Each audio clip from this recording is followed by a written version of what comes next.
News first channel ಹಾಗೂ ಡಿಜಿಟಲ್ನಲ್ಲಿ ಜಾಹೀರಾತು ನೀಡಲು ಈ ನಂಬರ್ಗೆ ಸಂಪರ್ಕಿಸಿ.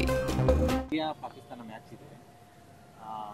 ಸಾಕಷ್ಟು ಪಹಲ್ಗಾಮ್ ದಾಳಿ ನಂತರ ಮ್ಯಾಚ್ ನಡೆಸಿದ ಫಸ್ಟ್ ಮ್ಯಾಚ್ ಅಗತ್ಯ ಇಲ್ವಾ ಅಂತ ಚರ್ಚೆಗಳು ನಡೀತಾ ಇದೆ.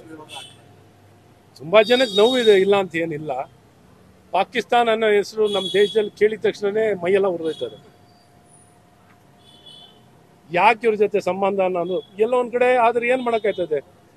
ಬಿಟ್ಟು ಇರೋಕ್ಕಲ್ಲ, ಕಟ್ಕೊಳ್ಳೋಕ್ಕಲ್ಲ, ಕಟ್ಕೊಳ್ಳೋಂಗಿಲ್ಲ, ಬಿಟ್ಕೊಳ್ಳೋಂಗಿಲ್ಲ. ಏನು ಅಂದ್ರೆ ಆ ಪಕ್ಕದ ರಾಷ್ಟ್ರ ಸಂಪರ್ಕನೂ ಸಂಪೂರ್ಣವಾಗಿ ಮುರಿಯೋಂಗೂ ಇಲ್ಲ, ಸಂಪೂರ್ಣವಾಗಿ ದ್ವೇಷಿಸೋಕ್ಕೂ ಆಗಲ್ಲ. ಹಾಗಾಗಿ ಒಡನಾಟ ಇಟ್ಕೋಬೇಕು ಆಟದ ಮೂಲಕ ಅನ್ನುವಂಥ ಒಂದೇನೋ ಭಾವನೆಯಲ್ಲಿ ಒಳ್ಳೆ ಬೆಳವಣಿಗೆ ಆಟದಲ್ಲಿ ಸಂಪರ್ಕ ಇಟ್ಕೋಬೇಕು ಅಂದ್ರೆ. ಆದರೆ ಜನರು ಇವತ್ತು ಪಾಕಿಸ್ತಾನ ಪಹಲ್ಗಾಮ್ ಅಂತ ಘಟನೆ ನಡೀಲಿಕ್ಕೆ ಕಾರಣಕರ್ತವಾಗಿರುವಂಥ ದೇಶದ ಜೊತೆಯಲ್ಲಿ ಆಟ ಆಡೋದು ಹೆಂಗೆ ಅಂತ ಅನ್ನೋಂಥ ತುಂಬಾ ಜನಕ್ಕೆ ನೋವಿದೆ.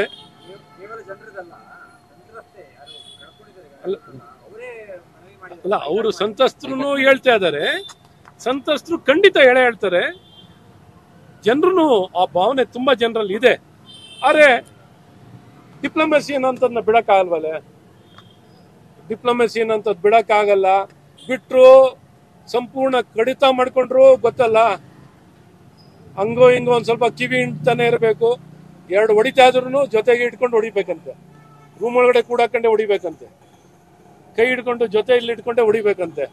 ಸೊ ದೂರ ಒಯ್ದಿದ್ರೆ ಹೊಡಿಯಕ್ಕಾಗಲ್ವಂತೆ. ಹಾಗಾಗಿ ಜೊತೆನಲ್ಲಿ ಇಟ್ಕೊಂಡೆ ರಿಪೇರಿ ಮಾಡ್ತಾ ಇರಬೇಕು ಈ ಪಾಕಿಸ್ತಾನ ಅಂತ ದೇಶ. ಹಾಗಾಗಿ ಇವತ್ತು ಬಹಳ ಸಂಕಷ್ಟ. ಆಡ್ಬೇಕೋ ಬೇಡವೋ ಅನ್ನೋಂಥ ಯಕ್ಷ ಪ್ರಶ್ನೆ ಇದೆ. ಆದ್ರೂ ಎಲ್ಲ ಒಂದ್ ಕಡೆ ಡಿಪ್ಲೊಮೆಸಿನ ಮುಂದುವರಿಸಬೇಕು. ಆಟ ನಡೀತಿದೆ, ಗೊಂದಲನೂ ನಾವು ನಿರ್ಮಾಣ ಮಾಡ್ಲಿಕ್ಕಾಗಲ್ಲ. ಇದು ಹೆಜ್ಜೆ ಮುಂದೆ ಹೋಗಿ ನಡೀತಾ ಇರುವಂತದ್ದು ಇದೆ. ಹಿಮಾಚಲ ಪ್ರದೇಶಕ್ಕೆ ಮುಖ್ಯಮಂತ್ರಿಗಳು 5 ಕೋಟಿ ಪ್ರೇರಕ ಕೊಟ್ಟಿದ್ದಾರೆ. ಒಂದ್ ಕಡೆಗೆ ಹಾಸನದಲ್ಲಿ ಏನು ಅಪಘಾತ ಆಯ್ತು, ಬರೀ 5 ಲಕ್ಷ ಪ್ರೇರಕ ಕೊಟ್ಟಿದ್ದಾರೆ ಸ್ವತಂತ್ರ. ಮತ್ತೊಂದು ಕಡೆ ಆನೆ ಕಾತು ಹೊಡಿತಾ ಇತ್ತು, 25 ಲಕ್ಷ ಅಲ್ಲಿ ಅನೌನ್ಸ್ ಮಾಡಿದ್ರು. ಈಗ ಮುಖ್ಯಮಂತ್ರಿಗಳು ಹಿಮಾಚಲ ಪ್ರದೇಶಕ್ಕೂ ಕೂಡ 5 ಕೋಟಿ ಕೊಟ್ಟಿದ್ದಾರೆ. ಎಷ್ಟು ಕೋಟಿ ಸರಿ ಅಂತ ರಾಜ್ಯದ ಪರಿಹಾರ ನೆರೆ ಆಗ್ತಾ ಇದೆ, ಪರಿಹಾರ ಕೊಟ್ಟಿದ್ದಾರೆ. ನಿಜಕ್ಕೂ ಮೊನ್ನೆ ನಡೆದಂತ ಘಟನೆ ಗಣೇಶನ ಮೆರವಣಿಗೆನಲ್ಲಿದ್ದಂಥ ಯುವಕರು ಇನ್ನಿಲ್ಲ. ಅವ್ರು ತಮ್ಮ ಪ್ರಾಣವನ್ನ ಕಳ್ಕೊಂಡಿದ್ದಾರೆ. ಏನೊಂದು ಇರ್ರೆಸ್ಪಾನ್ಸಿಬಲ್ ಡ್ರೈವಿಂಗ್. ನನ್ಗನ್ಸುತ್ತೆ ರಸ್ತೆಗಳು ಸುರಕ್ಷತೆ ಇಲ್ಲ, ಮನ ಬಂದಂತೆ ವೇಗದಲ್ಲಿ ಚಾಲನೆ ಮಾಡ್ತಿರ್ತಾರೆ. ಆ ಸಿಟಿ ಒಳಗಡೆನು ಈ ಮೆರವಣಿಗೆ ನಡೀತಾ ಇರ್ಬೇಕಾದ್ರೆ ಅವ್ನು ಯಾವ ಬೃಹಸ್ಪತಿ ಇಷ್ಟು ವೇಗದಲ್ಲಿ ಚಾಲನೆ ಮಾಡ್ತಿದ್ನೋ, ಇವತ್ತು ಆ ಚಾಲನೆ ಆಕ್ಸಿಡೆಂಟ್ ಆಗಿ ಜೀವ ಕಳ್ಕೊಂಡಿದ್ದಾರೆ. ನಾನು ಮುಖ್ಯಮಂತ್ರಿಯಲ್ಲಿ ಕೇಳ್ಕೊತೀನಿ, ದಯವಿಟ್ಟು 25 ಲಕ್ಷ ಕೊಡಿ, ದೊಡ್ಡ ಮನ್ಸು ಮಾಡಿ.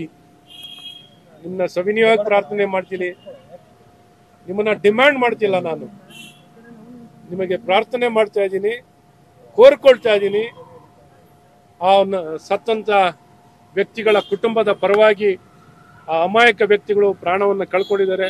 ದಯವಿಟ್ಟು ಅವ್ರಿಗೆ ಒಂದು 25 ಲಕ್ಷ ರೂಪಾಯಿ ಹಣ ಪರಿಹಾರ ಕೊಡಿ ಅಂತಲೂ ಕೇಳ್ಕೊತೀನಿ. ಬೇರೆ ರಾಜ್ಯಗಳಿಗೆ ಇಷ್ಟೊಂದು ಕೊಡ್ತಾರಲ್ಲ, ಇಷ್ಟ ಮಾಡಿಸಿದೆ ಕೇರಳಕ್ಕೆ 25 ಲಕ್ಷ ಕೊಟ್ಟರೆ ಆನೆ ಕಾತು ಈಗ ಹಿಮಾಚಲ ಪ್ರದೇಶ ಏನಂದ್ರೆ ಇತ್ಲಿ ಗಿಡ ಮೊದಲಂತೆ, ಹಂಗಾಗಿ ಅಕ್ಕಪಕ್ಕ ಎಲ್ಲ ಕೊಡ್ತಾ ಹೋಗ್ತಿರ್ತಾರೆ. ನಾನು ಯಾಕೀಗ ಬೈಯೋದು ಬೇಡ ಅಂತ ಒಂದ್ ಸ್ವಲ್ಪ ಒಳ್ಳೆ ಮನ್ಸಿದ್ದು ಇವ್ರಿಗೂ ಕೇರಳ ಅನ್ಕೊಳ್ಳಿ, ನಮ್ಮ ಹಾಸನದಲ್ಲಿ ತೀರೋಗಿರೋರ್ನು ಕೇರಳದವ್ರು ಅನ್ಕೊಳ್ಳಿ, ಹಿಮಾಚಲ ಪ್ರದೇಶವ್ರು ಅನ್ಕೊಂಡು ನಮ್ಮ ರಾಜ್ಯದಲ್ಲಿರುವಂತ ನಮ್ಮ ಹಾಸನ ಜಿಲ್ಲೆಯ ಯುವಕರ ಕುಟುಂಬಕ್ಕೆ ಜೀವ ಕಳ್ಕೊಂಡಿರೋಂಥವ್ರಿಗೂ ಅವ್ರನ್ನು ಕೇರಳದವ್ರು ಅನ್ಕೊಂಡು ಅವ್ರಿಗೂ ದುಡ್ಡು ಕೊಟ್ಬಿಡ್ಲಿ ಅಂತ.